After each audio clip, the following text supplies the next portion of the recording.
Hello everyone, I am Ankita Bhagat. I am your science teacher in Sahjanand English Medium School, 8 Natex. So today I explain the chapter number first, Nutrition in Plant of Standard 7.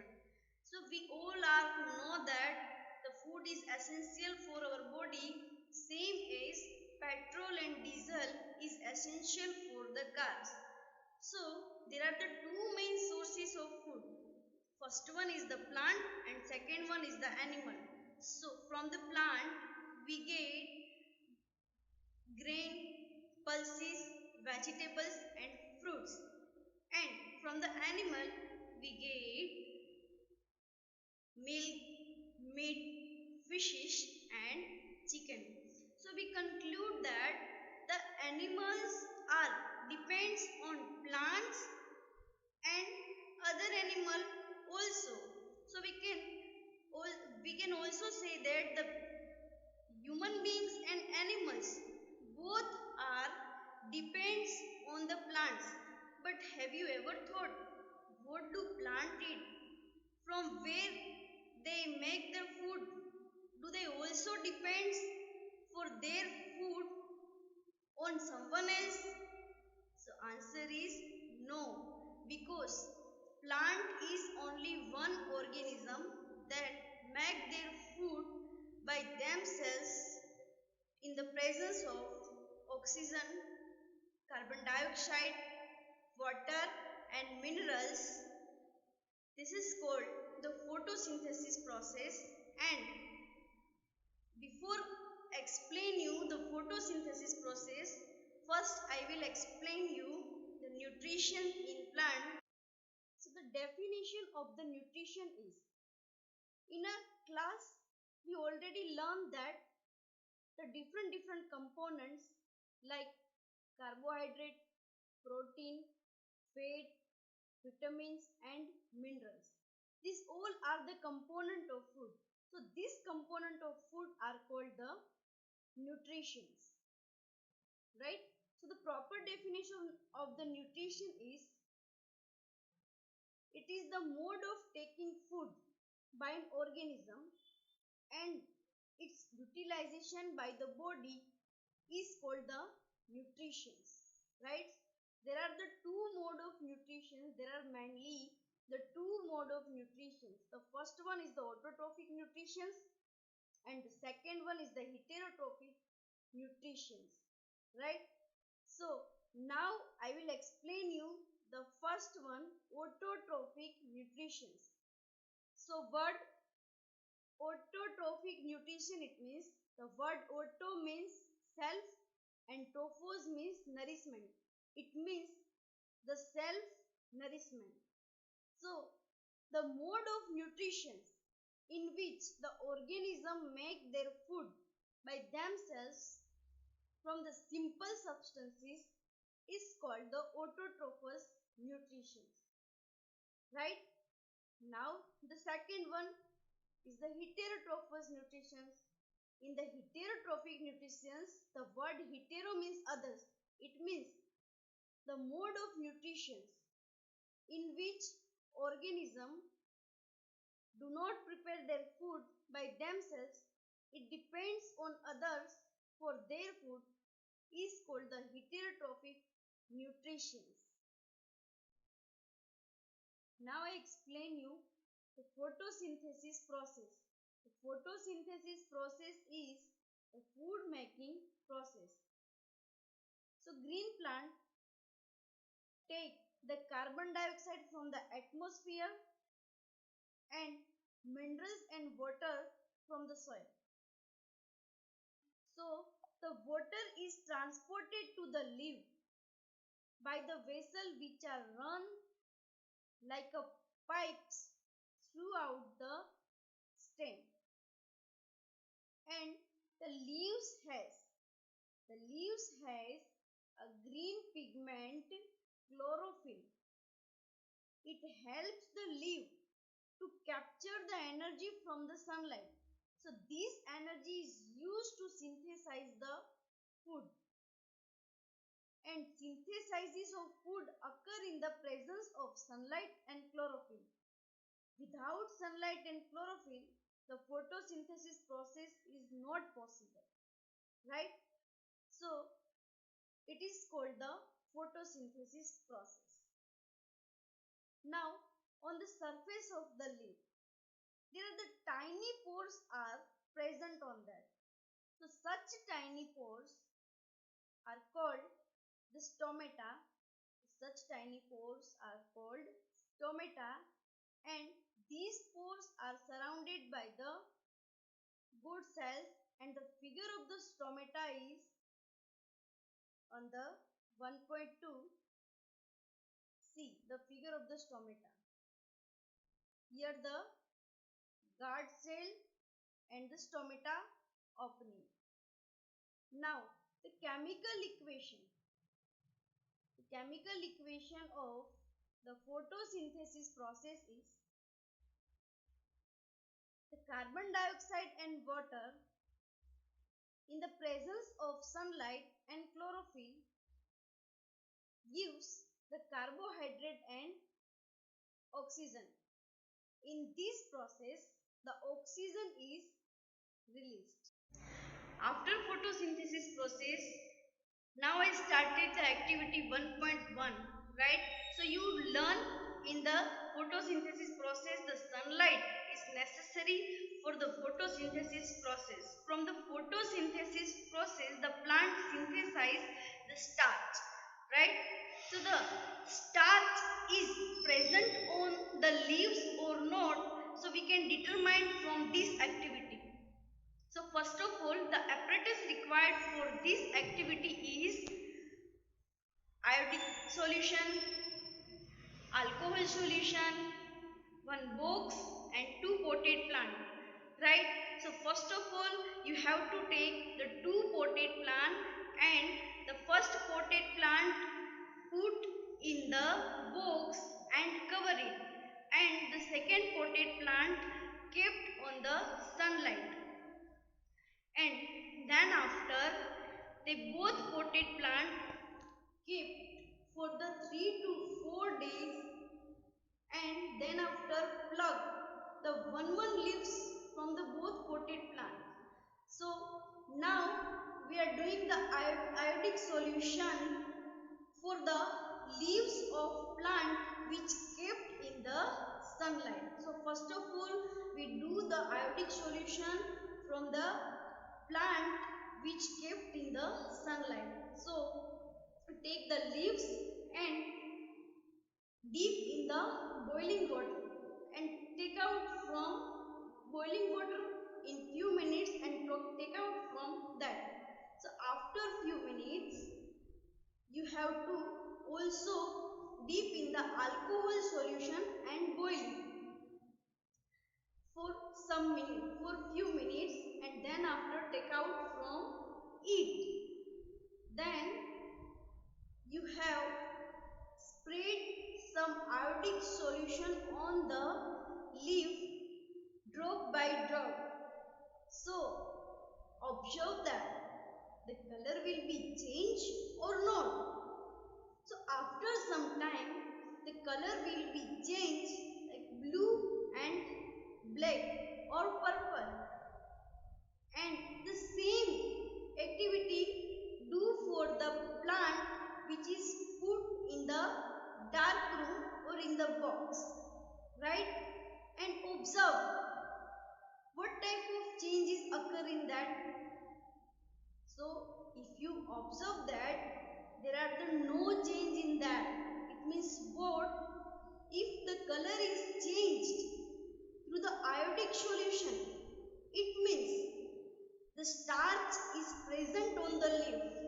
If the color will not change, it means the starch is not present on the leaves. So through this activity we can know about the starch is present on the leaf or not. Still, we learn about the photosynthesis process for the green plant and algae. Now we are discuss about other mode of nutrition in plant in which they do not have the chlorophyll. It means that They do not prepare their own food by themselves and they depends on other for their food. Such plants, humans and animals are used the heterotrophic mode of nutrition. So there are the four type of other mode of nutrition in heterotrophic nutrition. So the first one is parasite, second one is insectivorous, third one is saprotrophus and fourth one is symbiosis. So one by one I explain you the other mode of nutrition. So the first one is the parasites. So look at the figure number 1.5. In that the yellow wiry branch structure are twinning around the stamen branches. So this is the plant is called the Cascuta, right? And in our usually we say that the amarvel. It does not have a chlorophyll. It depends on others for their foods. So it takes the ready-made food from the plant on which it is climbing, right? The plant on which it is climbing is called host. And for example, I am coming at your home. At that time, I am your guest and you are my host. So same in Cascuta. So at that time, Cascuta is guest and on which tree it is climbing. So this tree is called the host, right? So Cascuta is called the parasite. So one more example is that depends on the living organism is the tapeworms that is in human body in the stomach. They also depends on the living organism for their food, right? Now second other mode of nutritions are the insectivorous. The insectivorous, right? So figure 1.6, the pitcher plant and jug-like structure is shown. So you are here to surprise that. Have you ever seen or heard the plant can eat the animals? Yes, there are the few plants which can trap the insect and digest them. So such plant may be in different colors. So the structure of this plant is jug-like or pitcher-like. And the top of the plant and the apex of the plant forms a lid which is open and closed. And there are inside the pitcher there are the many heads which is the downward directions. So when the insect is land into the pitcher, the lid closed and trapped insect inside the pitcher. And after the lid closed, the insect is digested by the digestive juice that is carried in the pitcher and its nutrients are absorbed. So such insect eating plants are called the insectivorous plant. Now third one is the saprotrophus. So the saprotrophus is, you might have seen the packet of mushroom sold in the vegetable market, right? So mainly in rainy season, maybe you see that the umbrella like structure or umbrella like patches growing on the dead and decaying matter. So this is nothing. This is just fungi. But have you thought that what they eat, from where they get the nutritions? Now let us find out. Let us find out to the example and to the activity. At your home, in your fridge, you store the bread, but after few days, if you see the bread, there are the dark green patches on that. But if you are not able to see, then do one activity for that. Take a one piece of bread, spread the water on that, and put the bread to the warm places for 2 to 3 days. So after 2 to 3 days, if you observe the bread, so on the bread there are the cotton like, thread like structure spread on the piece of bread. It is nothing but the fungi. So these organisms are called fungi. They have a different mode of nutrition. They have a different mode of nutrition. They absorb the nutritions from the bread, right? And the nutritions get from dead and decaying matter is called the saprotrophic nutritions. So such organisms with the saprotrophic mode of nutritions are called the saprotrophs. Again I repeat, the mode of nutrition in which organism take the nutrition from dead and decaying matter is called the saprotrophic nutritions, and such organism with the saprotrophic mode of nutritions are called the saprotrophs. But from where the fungi grow, let us discuss. The fungi also grow in pickles, leather material like seat cover of scarf, footwears, then clothes, and the other articles that is left in hot and humid atmosphere. So during the rainy season, they are spoil many things,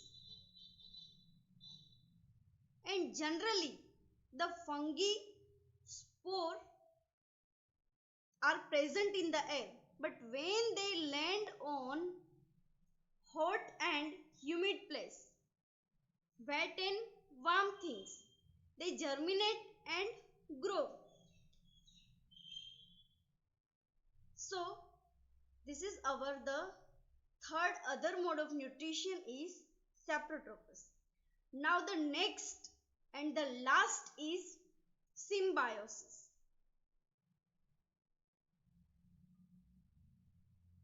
So some organism, the definition of the symbiosis is some organism live together and share both shelter and nutrition. Share both shelter and nutrition.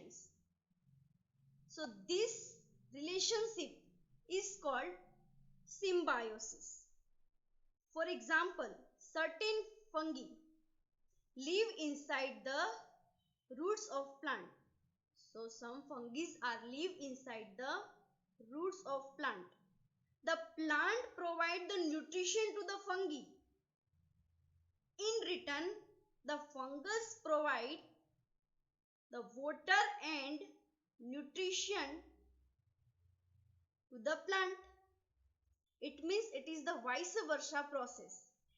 It is called the symbiosis process. Now, one more example for that is an organism is called the lichens. It is the chlorophyll containing partner. Chlorophyll containing partner, which is alga. So alga and fungus live together. Fungus provide the shelter and water and mineral. All three things. Fungus provide the shelter, water and minerals to the alga. In return, the alga prepares food and provide to the fungus, because the alga has the chlorophyll and they make their food by themselves. But the fungus has no chlorophyll, so they do not prepare their food by itself.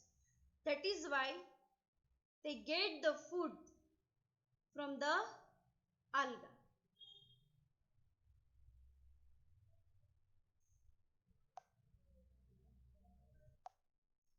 Now our next and last topic from this chapter is how nutrients are replenished in the soil.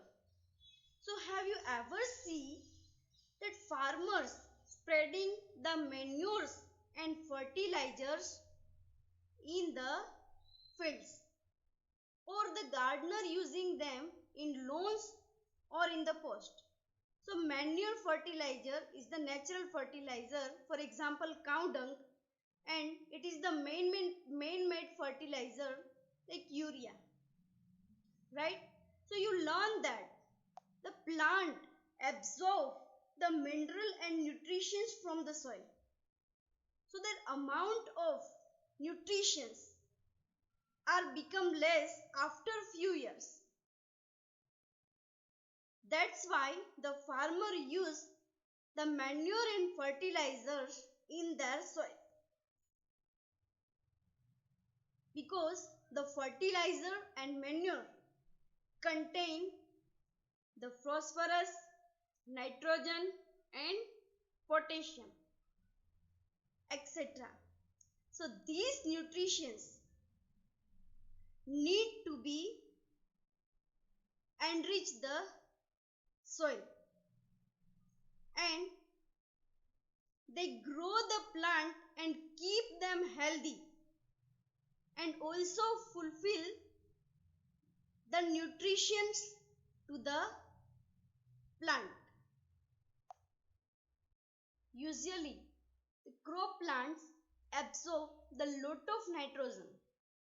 As a result, the soil become deficient in nitrogen, right? So you know very well that there are the 78% nitrogen are present in the atmosphere. So the 78% nitrogen are in the atmosphere, that are the atmospheric nitrogen gas. So this atmospheric nitrogen gas the plant cannot use directly. So there are some bacteria that is called the rhizobium can take the atmospheric nitrogen gas and convert into the usable form. But the rhizobium cannot make their food by themselves, by itself.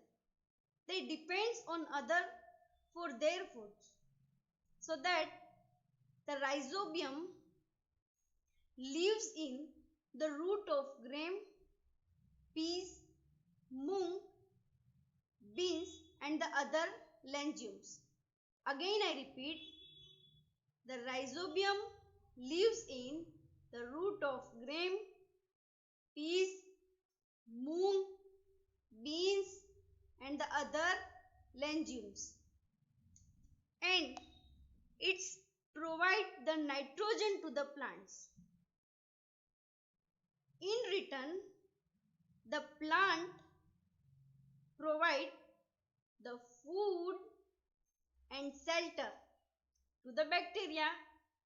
So again here the symbiotic relationship is occur between the plant and the rhizobium bacteria, right? So here one more beneficial point for the farmers are they can reduce the use of nitrogenous fertilizer where the leguminous plants are grown. So most of the pulses like dals are obtained from the leguminous plants.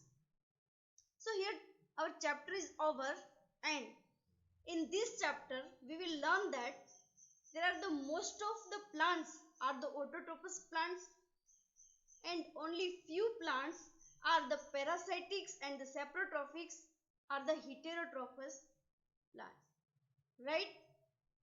So our chapter is over here. Thank you. Have a nice day. Stay safe, stay healthy, and next video we will upload in the next session.